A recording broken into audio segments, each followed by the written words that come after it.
Ay heart kayo mga kabutyok no, ug may pagpanhikay-sikay ka natong tanan. So karon nok no, nata diri sa kuan punuan sa Guyaban no. Magtesting ta ni og kuan markot. Para atong itanom dito sa ato ang kuan.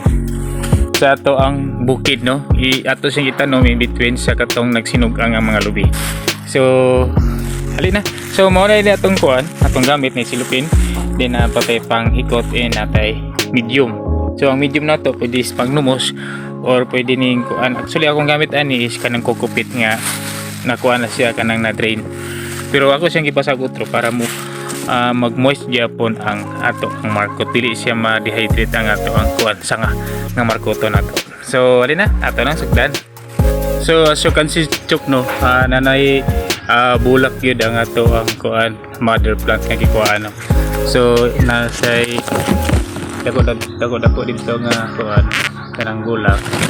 So mao ni siya atong mother plant kani siya. Actually dagko man guni siya nga ganahan ko ani niya kay tamis tapos kuan kanang dagko siya og bunga. So mo ning kuan nato paliwatan nato. I hope nga mo success ang ato ang kuan markot. So piliw nato chok no kanang dagko na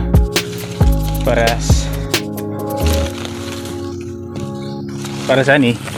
So kani atong kuan nakadagko ng da pencil case or mas dako-dako pa gid siya.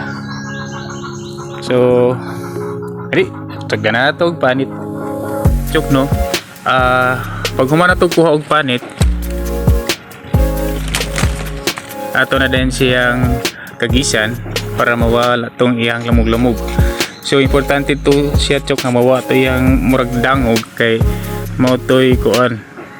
Kung dito si mawa mo kunik pa ang kani siya nga part dito sa iyang mother plant which is di siya makaproduce og kuan gamot nga iyang kaugalingon. So mo nang ikagisa nato siya.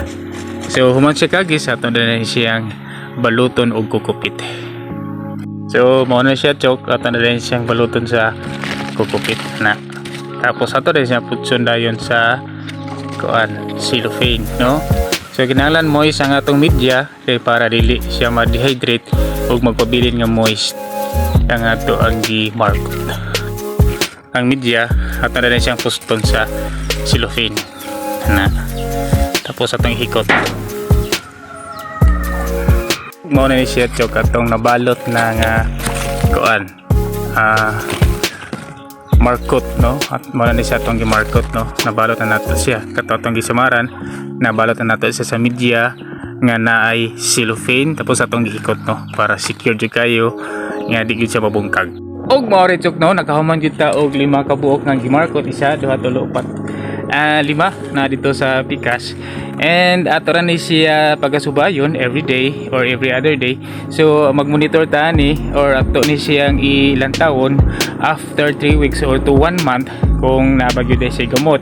Once gana siya gamot, buto sa but successful lang ato ang markot no og i-transplant na dai nato siya dito sa ato ang farm. So subaybay lang mo sa panghitabo sa atong farm kay kani siya paingon kini siya dito. Og mao ra to mga kabutyok no. I hope nga namoy na learn sa karon nga video. Og ako lang gyapon si Kabutyok your farm assistant nga nagaingon ang atong kagugi inubanan sa pagampo og panalagin ang imposible mahimong posible. Bye bye mga kabutyok, amping.